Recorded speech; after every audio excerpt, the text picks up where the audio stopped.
IPL season 19ರ ಹರಾಜಿನಲ್ಲಿ RCB 16 ಕೋಟಿ ರೂಪಾಯಿಗಳ purse balance ಇಟ್ಟುಕೊಂಡು ಆಕ್ಷನ್ಗೆ ಹೋಗಿತ್ತು. ಇನ್ನು ಆಕ್ಷನ್ ನಲ್ಲಿ ಆರ್ಸಿಬಿ ಸ್ಮಾರ್ಟ್ ಬೈ ಮಾಡುವುದರ ಮೂಲಕ ಕೆಲವು ಉತ್ತಮ ಆಟಗಾರರನ್ನ ಖರೀದಿ ಮಾಡುವುದರ ಮೂಲಕ ಸೀಸನ್ 19ಕ್ಕೆ ಆರ್ಸಿಬಿ ಒಂದು ಬಲಿಷ್ಠ ತಂಡವನ್ನೇ ಕಟ್ಟಿದೆ.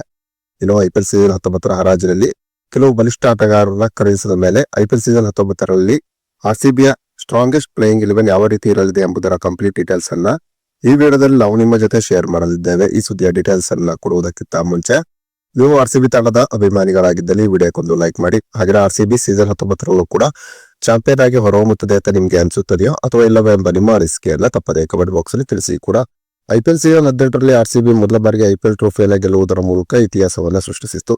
ಐಪಿಎಲ್ ಸೀಸನ್ 18ರಲ್ಲಿ ಆಡಿದಂತ ಆಟಗಾರರೇ ಹೆಚ್ಚು ಕಡಿಮೆ ಸೀಸನ್ 19ರಲ್ಲೂ ಕೂಡ ಆರ್ಸಿಬಿ ರಿಟರ್ನ್ ಮಾಡಿಕೊಡಿದೆ. ಇನ್ನು ಸೀಸನ್ 19ರ ಹರಾಜಿನಲ್ಲಿ ಕೆಲವೊಂದು ಉತ್ತಮ ಪಿಕ್ ಗಳನ್ನ ಮಾಡುವುದರ ಮೂಲಕ ಆರ್ಸಿಬಿ ಸೀಸನ್ 19ರಲ್ಲಿ ತನ್ನ ತಂಡವನ್ನ ಇನ್ನಷ್ಟು ಬಲಿಷ್ಠ ಮಾಡಿಕೊಂಡಿದೆ. ಅದರಲ್ಲೂ ವೆಂಕಟೇಶ್ ಅಯ್ಯರ್ ಮತ್ತು ನ್ಯೂಜಿಲೆಂಡ್ ತಂಡದ ಸ್ಟಾರ್ ಬೌಲರ್ ಆಗಿರುವಂತಹ ಜೇಕಬ್ ಡಫಿ ಆರ್ಸಿಬಿಗೆ ಬಂದಿರುವುದು ಆರ್ಸಿಬಿಯ ಬಲವನ್ನ ಇನ್ನಷ್ಟು ಹೆಚ್ಚಿಗೆ ಮಾಡಿದೆ.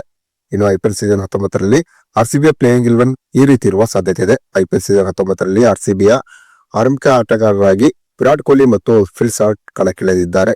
ವಿರಾಟ್ ಕೊಹ್ಲಿ ಮತ್ತು ಫಿಲ್ ಸಾಲ್ಟ್ ಸದ್ಯ ಒಂದು ಅದ್ಭುತವಾದಂತಹ ಫಾರ್ಮ್ ಅಲ್ಲೇ ಇದ್ದಾರೆ. ಹೀಗಾಗಿ ಸೀಸನ್ 19ರಲ್ಲೂ ಕೂಡ ಇವರಿಬ್ಬರಿನ ಒಂದು ಭರ್ಜರಿಯಾದಂತಹ ಬ್ಯಾಟಿಂಗ್ ಪ್ರದರ್ಶನವನ್ನ ಆರ್ಸಿಬಿ ನಿರೀಕ್ಷೆ ಮಾಡಬಹುದಾಗಿದೆ. ಇನ್ನು 3ನೇ ಕ್ರಮಾಂಕದಲ್ಲಿ ವೆಂಕಟೇಶ್ ಅಯ್ಯರ್ಗೆ ಸ್ಥಾನ ಸಿಗುವ ನಿರೀಕ್ಷೆ ಇದೆ.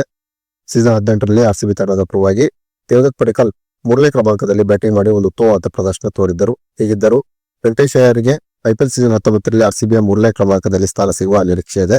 ಇನ್ನು 4ನೇ ಕ್ರಮಾಂಕದಲ್ಲಿ ಕ್ಯಾಪ್ಟನ್ ರಜತ್ ಪಟಿದಾರ್ ಬ್ಯಾಟಿಂಗ್ ಗೆ ಬರಲಿದ್ದಾರೆ. 5ನೇ ಕ್ರಮಾಂಕದಲ್ಲಿ ಟೀಮ್ ಡೇವಿಡ್ ಬ್ಯಾಟಿಂಗ್ ಗೆ ಬರಲಿದ್ದಾರೆ. ಟೀಮ್ ಡೇವಿಡ್ ಅಂತೂ ಸದ್ಯ ತಮ್ಮ ಜೀವನದ ಅದ್ಭುತ ಫಾರ್ಮ್ ಅಲ್ಲಿದ್ದಾರೆ. ಯಾವುದೇ ಲೀಗ್ ಆಡಿದರೂ ಕೂಡ ಟೀಮ್ ಡೇವಿಡ್ ಅಲ್ಲಿ ಒಂದು ಭರ್ಜರಿಯಾದಂತಹ ಪ್ರದರ್ಶನವನ್ನ ತೋರುತ್ತಿದ್ದಾರೆ. ಹೀಗಾಗಿ ಟೀಮ್ ಡೇವಿಡ್ ಕಡೆಯಿಂದಲೂ ಸೀಸನ್ 19ರಲ್ಲಿ ಆರ್ಸಿಬಿ ಒಂದು ಭರ್ಜರಿ ಪ್ರದರ್ಶನದ ನಿರೀಕ್ಷೆಯಲ್ಲಿದೆ.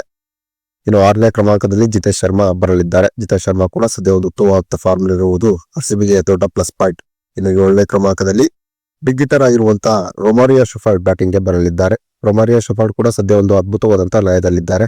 ರೊಮಾರಿಯೋ ಶೆಫರ್ಡ್ ಕೂಡ ಎಲ್ಲಾ ಲೀಗ್ ಗಳಲ್ಲೂ ಒಂದು ಅದ್ಭುತವಾದಂತಹ ಪ್ರದರ್ಶನ ತೋರುತ್ತಿರುವ ಕಾರಣ ಸೀಸನ್ 19ರಲ್ಲಿ ರೊಮಾರಿಯೋ ಶೆಫರ್ಡ್ ಕಡೆಯಿಂದ ಒಂದು ಅದ್ಭುತವಾದಂತಹ ಆಲ್ರೌಂಡರ್ ಪ್ರದರ್ಶನದ ನಿರೀಕ್ಷೆಯಲ್ಲಿ ಆರ್ಸಿಬಿ ಇದೆ. ಇನ್ನು 8ನೇ ಕ್ರಮಾಂಕದಲ್ಲಿ ಕೃಣಾಲ್ ಪಾಂಡ್ಯ ಬ್ಯಾಟಿಂಗ್ ಗೆ ಬರಲಿದ್ದಾರೆ. ಇನ್ನು 9ನೇ ಕ್ರಮಾಂಕದಲ್ಲಿ ಭುವನೇಶ್ವರ್ ಕುಮಾರ್, 10ನೇ ಕ್ರಮಾಂಕದಲ್ಲಿ ಎಸ್ ದಯಾಳ್ ಮತ್ತು 11ನೇ ಕ್ರಮಾಂಕದಲ್ಲಿ ಜೋಸ್ ಹೆಜಲ್ವುಡ್ ಬ್ಯಾಟಿಂಗ್ ಗೆ ಬರಲಿದ್ದಾರೆ.